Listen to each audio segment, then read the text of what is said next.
Good evening, I'm the Game Tutor, and tonight I'm going to be comparing Metro 2033 and Metro 2033 Redux. Now, Metro 2033 is a first-person shooter that was developed by THQ and came out in 2010.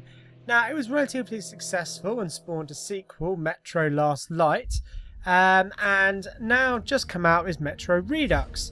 Now, this is essentially a remastered version of both of the Metro games with an updated graphics engine.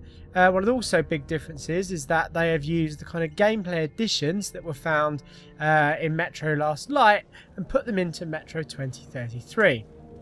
Now, when I set out to do this video, one of the things I really wanted to do was to kind of, show you how the games were different, obviously mostly graphical wise. It's quite difficult for me to show you in a 10-minute video how gameplay differs. But essentially, if you've played any of the games before, you can choose to play the original Metro 2033, as you can see here on the screen, in either the original style or in the style that is more like the Metro Last Light experience. Now, one thing I realised when I first started doing this video is that even in the original, it is not merely a shot-for-shot remake. A lot of the cutscenes are animated differently, have different viewpoints, and a lot of things are just kind of that little bit different. And because of this, it did make it almost impossible to do a complete side-by-side comparison. But I'm going to show you some gameplay of both versions, obviously so you can see the graphical differences, and I'm going to kind of talk you through everything as you go. Now, both games, obviously the original and Redux, as I'm now going to refer to them as, are both obviously presented very well, and they both have very good graphics.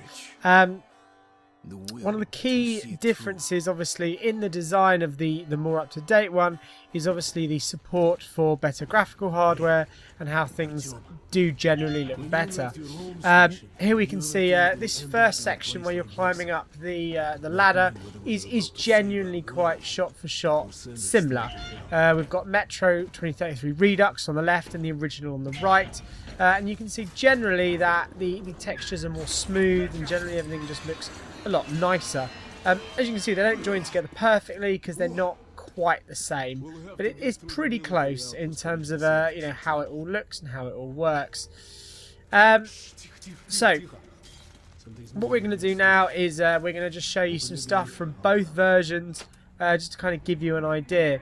So firstly, we're going to look at Redux. Now, as you're going through sections of the game, it introduces it to you in a kind of sort of step-by-step fashion, and obviously the world in which this inhabits is quite dark, it's quite dingy, and the new Redux version of the game generally puts a bit more of a gloss over things. It's lit kind of differently. If you look into the distance, you'll see actually one thing is different here is that in the Redux version you don't get the option of changing weapons that you do in the original. I don't know why they changed that. So if you look into the distance as I come to jump over this little gap, you can see the graphics change quite clearly. You know, it's a lot harsher. This is the original now. It's a lot harsher. It's a lot less kind of less realistic, if you like. Generally speaking, the character models are better, but not as big of a difference as you'll find in terms of looking at other things such as the lighting, the environments. Look, this is quite harsh lighting here in this shot, and now as we go over to Redux, you'll see that the lighting is a lot softer and a lot more natural. It also's got a kind of a lot more in terms of sort of atmosphere effects. It's kind of hard to explain again.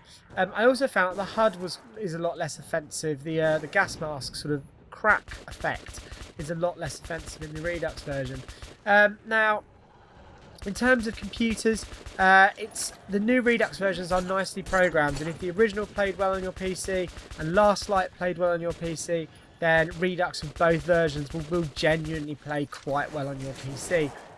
Obviously, it's also available for PS4 and Xbox One. The version I'm looking at here is the PC version. but the experience across all three versions is largely very, very similar. One of the main issues a lot of people had with the original Metro 2033 was the guns sounded a little bit unnatural. They've changed that a little bit. Some of the sound effects are a little bit different, and things kind of work a little bit different in ways that kind of leads to everything looking that little bit sort of different.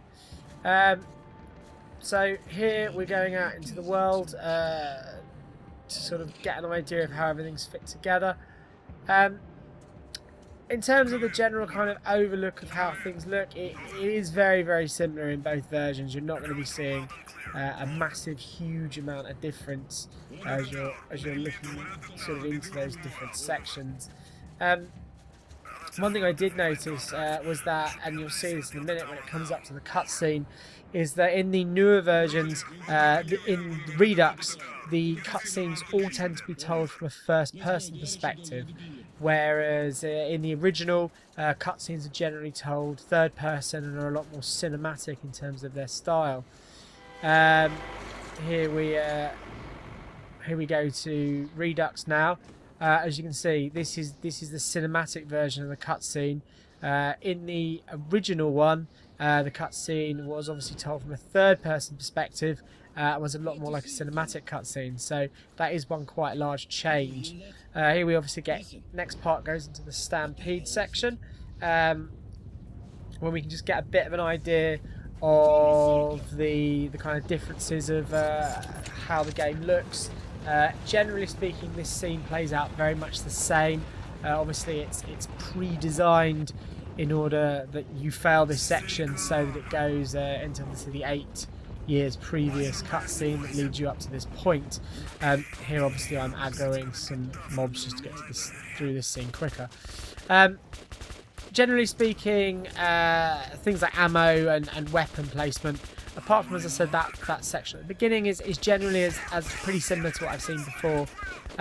Here we're going to go into a split screen section where it's pretty much shot for shot. It doesn't quite sit perfect, but you get a decent idea of the differences in atmosphere and colour and that kind of thing. As you can see, the newer version is a lot less bright, but a lot more kind of atmospheric. It just looks a lot nicer. You can see a lot more detail on that spire in the distance. And obviously just things such as ground textures and the demon as it kills over the thing, as it kills over the car. Equally, was also a lot more detailed. Metro 2033 is a good update. If you've never played the original, I definitely suggest picking it up. It's on quite good value, and I'd be brutally honest, I fully expect to see it on sale probably in a couple of months. If you look in the middle of the screen now, you can see Metro Redux literal first play icon. If you click on this, it will take us to the first play of Last Light Redux, which I'm also doing as a sister video. If it's not up by the time you see this, it will be up in the next couple of days once I've played a little bit more, and obviously then have a look at that game. Is it worth getting both? Again, if you haven't played them before, I would say yeah, definitely. If you haven't played one, I'm going to tell you now, obviously the changes to 2033 are more different. So, see you later. Night night, Andy. If you have enjoyed tonight's video, please like and subscribe. If not, please let us know why in the comments section. If you have any suggestions for further videos, please let us know. And please find us on Twitter, Facebook and Twitch.